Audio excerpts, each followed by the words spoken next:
Bienvenidos a un nuevo video. Hoy vamos a hablar sobre el tema de permitirnos vivir el dolor, en vez de negarlo, a enfrentar lo inevitable. La palabra duelo etimológicamente significa dolor. Dolor a eso que es separable. En el sentido del divorcio, cuando perdemos un miembro de nuestro cuerpo, un brazo, un pie, cuando perdemos la salud, cuando terminamos una ruptura amorosa, cuando perdemos a un ser querido, cuando nos cambiamos de ciudad, de residencia, incluso de casa, todo eso implica una separación. El dolor aparece como una amenaza a nuestra integridad, dice Freud. Cuando perdemos a alguien o algo, es como si perdiéramos una parte de nuestro ser. Es por eso que la pérdida, depende de la relación con la persona o con lo perdido, se genera el duelo, el dolor. Pero si es esta parte de eso que perdemos, es como si perdiéramos algo de nosotros, algo que deja de ser íntegro. El dolor es tan grande que preferimos evitar ese dolor. ¿Qué pasa cuando evitamos el dolor? Se posterga el duelo. ¿Qué es postergar? Que no te permites vivenciar el proceso y se posterga en 1 año, 2 años, 3 años, pero ahí está el proceso de duelo. Cuando digo evitar el duelo, es entre comillas, porque realmente mientras más uno evite, la realidad es que lo está enfrentando ese dolor. ¿Sí? No es el hecho de que evito, dejo de sufrir como tal, sino que es una lucha constante con ese dolor. Aquí les voy a dar diferentes puntos en los cuales a lo mejor podemos reconocer que los hemos vivido o hemos llegado a pensar o a actuar a partir de diferentes formas de negarse a enfrentar lo inevitable.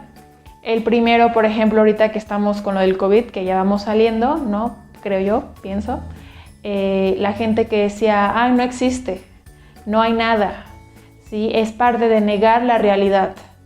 ¿Qué sucede con estas personas, los cónyuges que están viviendo una relación difícil y complicada, pero ahí siguen con la pareja porque niegan lo que está sucediendo? Entonces, no hacen algo por ello, están negando lo que sucede.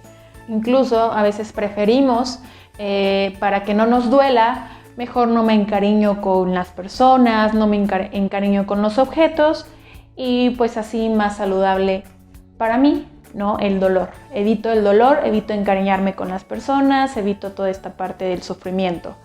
También esta parte de evitar eso que ya no nos... tener más bien eso que ya no nos sirve.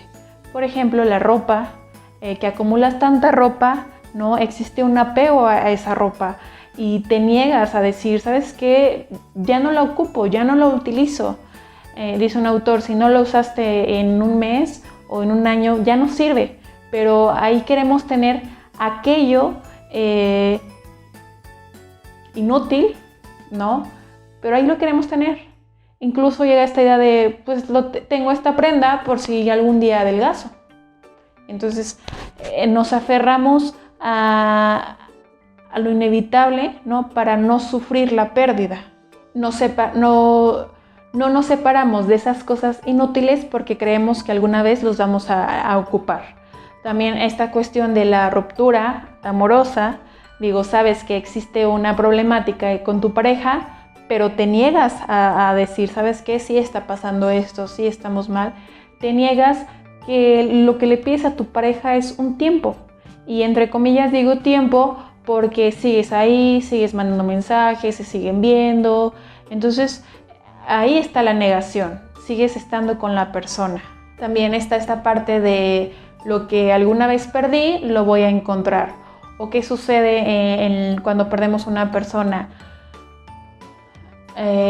Ocurre que hay personas, de la redundancia, que tienen las cenizas de la persona y las cargan para todos lados. Van al súper, las traen, van a fiestas, las traen, las traen porque es esa parte de evitar el sufrimiento, evitar el soltar, ¿no? También ocurre esta parte de está muy confundido, pero va a regresar.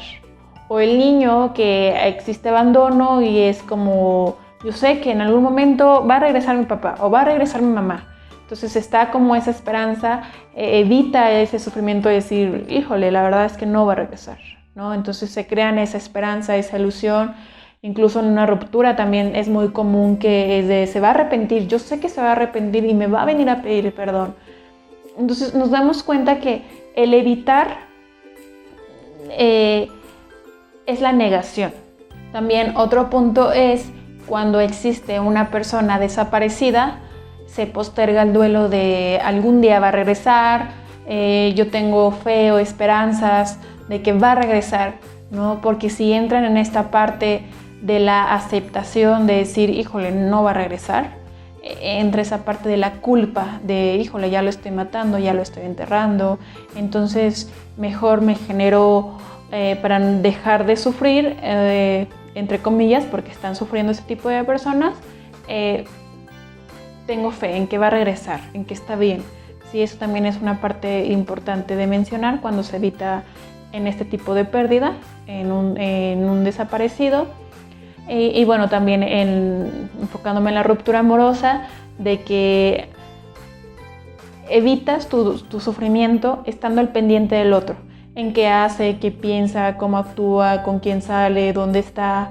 Realmente lo evitas. Aunque ya no esté la persona, sigues ahí, al pendiente de, ¿sí? Este tipo de puntos se identifican en la negación. Sabemos que hay diferentes etapas del duelo, en la cual estas que les acabo de mencionar se encuentran en la negación. ¿Qué es la negación? Es un intento de autoprotección contra el dolor y contra la fantasía de sufrir. El negador vive en un mundo de ficción donde lo perdido todavía no se fue, donde el muerto vive, lo que pasó nunca pasó. Ojo, es importante vivir la negación. Digo, hay personas que no viven todas las etapas del duelo, se saltan etapas o regresan, ¿sí? Sí es importante porque es parte del proceso de duelo vivir la negación, pero hasta cierto punto, ¿sí? Porque ya después hace daño emocionalmente. Y digo vivir hasta cierto punto porque cuando ocurre una pérdida ocurren cambios en el proceso psicológico, en el proceso conductual, en el proceso cognitivo, de pensamientos, de conducta, de forma de los pensamientos. Entonces se genera un cambio, ¿sí? Entonces es normal, pero hasta cierto punto. Un ejemplo de evitar es lo que me sucedía en mi video, en el penúltimo video, de que mientras más yo evitaba la ansiedad o la negaba de no me está pasando nada, no tengo ansiedad, inconscientemente me generaba más ansiedad. El día que acepté la ansiedad, dejé de luchar contra eso. Esto es lo que ocurre en un proceso. Yo viví también una pérdida, viví la pérdida de la salud, porque ya pues me daba la taquicardia, me daba todo esto, entonces también fue un proceso de pérdida, ¿sí? Pero cuando lo acepté, las cosas mejoraron. Digo, por si lo quieren ir a ver, pero justamente cuando uno más se aferra a las cosas, ¿sí? El dolor es más grande. Ojo, depende de cada persona. Pero justamente es lo que yo les digo mucho a mis pacientes. A veces, es necesario soltar. Y a veces no soltar es morir. Y es morir en vida, ¿sí? Entonces, el aferrarnos nos genera sufrimiento y dolor. Y esta parte es a lo que yo conllevo el aceptar el dolor. En el momento que aceptamos la pérdida, aceptamos la realidad. Les doy algunos puntos para identificar en dónde aceptamos ese dolor. Primer punto, cuando lloramos, cuando nos permitimos llorar. Hay una frase que dice, llorar no soluciona los problemas, pero sí sana el alma. Otro punto es decir, me duele haber perdido a mi mamá, sí me duele mucho, sí, pero lo acepto. ¿Qué está pasando ahí? Estás aceptando tu dolor y por ende estás sintiendo ese dolor. Otro ejemplo es, sí, estoy viviendo una pérdida, sí me siento mal, pero tengo que hacer algo por ello. Eso me genera responsabilidad en mí, en hacer algo por lo que me está pasando. Otro es cuando platicas mucho, sirve mucho platicarlo con las personas, platicarle tu pérdida, mejor no a todo el mundo, pero a las personas que te den confianza, porque de cierta manera te desahogas, expresas tu sentir, eso ayuda mucho. Ahora, en el caso de los niños, ayuda a dibujar, a escribir cartas, eso es parte de la aceptación. Y por último, la parte de los rituales. Los rituales ayudan mucho a la aceptación. No como tal, digo porque se requiere de un proceso, pero en rituales de funerales y toda esta cuestión de velatoria, incluso a partir de cada creencia, cada cultura, ayuda a aceptar de cierta manera lo perdido. La aceptación lo que hace es liberarnos, dejar de ser víctimas y hacernos responsables de ese dolor que estamos sintiendo. Responsable es a los puntos que les acabo de decir, es hacer algo por ello. Yo sé que se dice fácil, como que acepten, ¿no?, su dolor, esta cuestión, pero es complicado, es difícil, no nada más por el hecho de ver el video es como, ya acepté la pérdida o ya acepté mi dolor. No, yo entiendo que es un proceso de duelo y que cada quien lo vive diferente. Por eso no me enfoqué tanto de 10 pasos para entrar en la aceptación o 10 pasos de cómo aceptar tu dolor. Sí, no quise entrar en esta cuestión porque cada quien vive su proceso de duelo de una manera diferente. Digo, a lo mejor a ti te puede hacer efectivo estos 10 pasos, a lo mejor a esta persona no. Depende del vínculo con lo perdido. Hay personas que en su proceso de duelo no requieren de ayuda terapéutica, no requieren de ayuda de un tanatólogo, ¿sí?, porque pueden enfrentar por sí solos su dolor, ¿sí? Hay otro tipo de personas que sí requieren de ayuda terapéutica y es válido pedir ayuda. Es válido pedir ayuda, no estás solo o sola, ¿sí?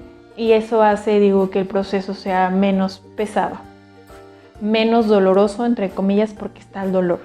¿Sí? Se te acompaña en un proceso en el que no se te deja solo. Y por último, quiero terminar con esta frase, ¿sí?, que es parte de la gratitud. Agradecer ayuda también a la aceptación, ¿sí? Agradecer es como esa parte de agradezco lo que fuiste, lo que dejaste en mi vida. Y es una forma de soltar, pero en armonía. Suelta lo que ya te soltó y no digas adiós. Dile gracias por todo lo aprendido y por todo lo que fue. Bueno, ya es todo por hoy. Una técnica que a mí me ha ayudado mucho es que tengo una libretita de agradecimientos. Ahí agradezco por día lo aprendido y eso refuerza también sentirme capaz, sentirme en armonía. Incluso agradezco, aunque la persona no lo sepa, le agradezco a la persona por haber estado en mi día. A veces sí, se los digo, ¿no? Si hay esa confianza, puedes agradecerle a la persona que la tienes, ¿no?, por su existencia. Eso también nos refuerza para que el día que se vaya la persona, no sentirnos como ese arrepentimiento de hubiera hecho, hubiera vivido, hubiera disfrutado, ¿no? Entonces, esta parte de agradecimiento de la libretita nos ayuda también bastante. Y a reconocer también que siempre perdemos algo, aunque uno piensa que no, pero la vida está hecha para perder justamente. Hay gente que dice gracias a Dios por un día más, cuando realmente es un día menos el que hemos terminado. Entonces nos vemos en otro video y no olviden suscribirse, seguirme en mis redes sociales y pues hasta luego.